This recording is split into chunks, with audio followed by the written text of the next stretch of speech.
नमस्कार दोस्तों, स्वागत है आपका हमारे चैनल गोविंद गोपाल में। फिर से एक बार दोस्तों इस वीडियो में हम बात करेंगे शिक्षा मित्रों को लेके। शिक्षा मित्रों से जुड़ी एक अपडेट हमारे पास अभी आई है। जी हाँ, वैसे तो ये अपडेट सुशील कुमार यादव जी के द्वारा दी गई है, जो उत्तर प्रदेश प्राथमिक शिक्षा में संघ के प्रदेश महामंत्री हैं।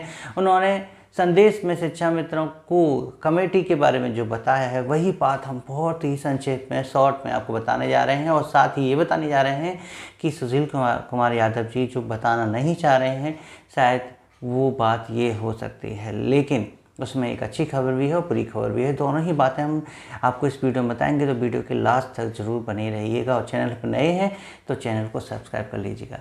लाइक करना तो बिल्कुल मत भूलिए, प्लीज़ 1 सेकंड लगेगी, वीडियो को लाइक कर दीजिए। चलिए शुरू करते हैं शिक्षा मित्र से जुड़ी ये अपडेट।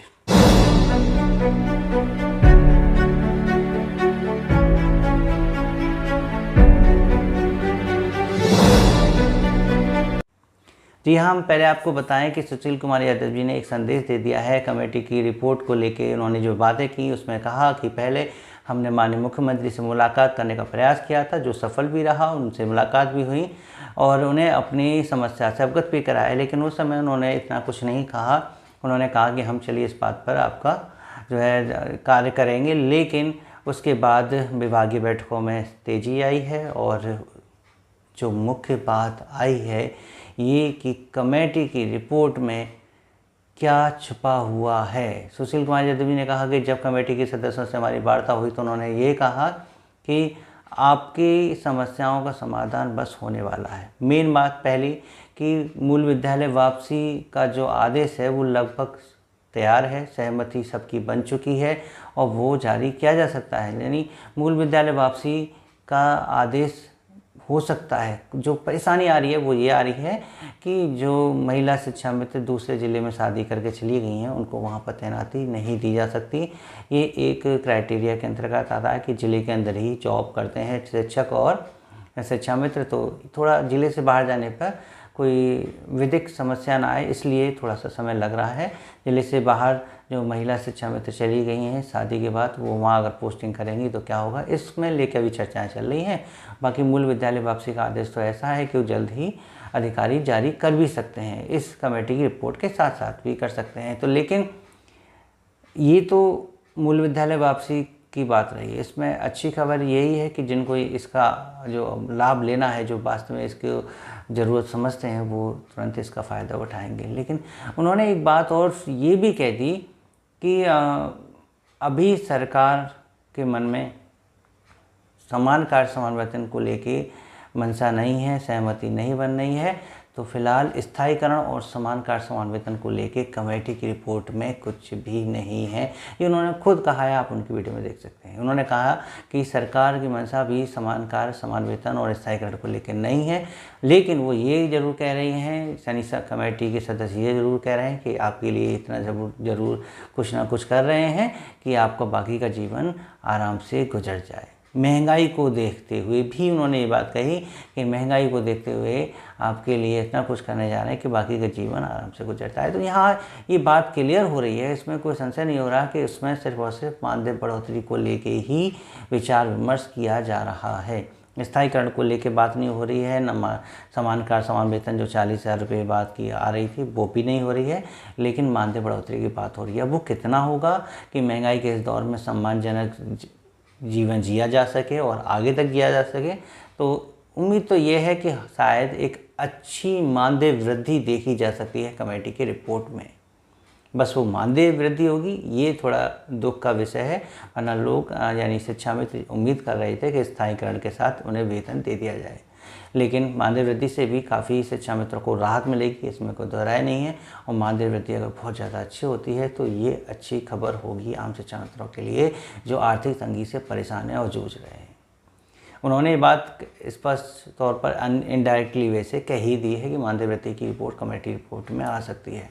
और अब इसके बाद सुशील कुमार यादव जी ने जो बात कही थी वो ये कही थी कि शिक्षा मित्र एक प्रकरण उठा रहे हैं जो बिल्कुल ही गलत है और ऐसा नहीं है।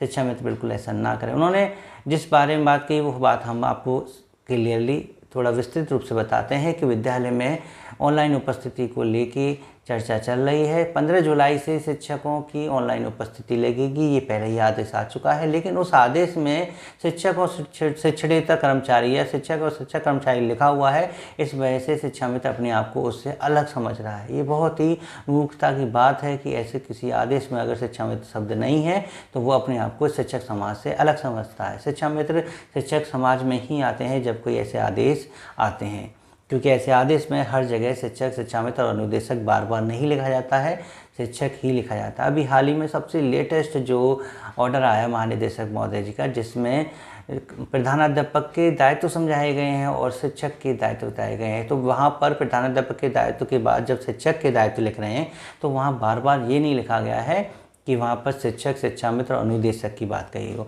शिक्षक का मतलब वहाँ तीनों ही हैं और उन्हीं के दायित्व हैं कि वो विद्यालय में समय सारणी के अनुसार पढ़ाएं, शिक्षक डायरी भरें, पाठ्य योजना बनाएं, बच्चों को निपुण बनाएं। क्या इसके लिए शिक्षा मित्र शब्द लेटर में लिखना अनिवार्य है, क्या ज़रूरी है? तो महानिदेशक महोदय ने तो नहीं लिखा है। हाँ, सचिव जी का एक पत्र आया था विद्यालय जाने का, सुबह 8 बजे से लेकर 2 बजे तक का, उसमें ज़रूर उन्होंने तीनों शब्द लिखे थे, लेकिन केवल इस बात पर यह बहस करना कि हम इस आदेश को नहीं मानेंगे, ऑनलाइन उपस्थिति शिक्षा मित्रों के लिए नहीं है, हम ऑनलाइन उपस्थिति नहीं देंगे, ये तर्क संगत बात नहीं है और शिक्षा मित्र इसका गलत प्रभाव सरकार तक पहुंचाएंगे, बनी बनाई बात को बिगाड़ेंगे। क्योंकि एक भाई साहब तो ये कह रहे हैं कि हमने कोर्ट में रिट डालने के लिए अधिवक्ता से बात की है, तो उन्होंने ये कह दिया कि हमने जो आपका आदेश पढ़ा है उसमें शिक्षक और शिक्षणेतर कर्मचारी लिखा हुआ है, शिक्षा मित्र इसमें नहीं लिखा हुआ है, इसलिए अगर हम कोर्ट में केस डालेंगे तो सरकार कह देगी हमने तो शिक्षा मित्रों से कहा ही नहीं था कि ऑनलाइन हाजिरी भेजो, क्योंकि उसमें शिक्षा में शब्द ही नहीं है।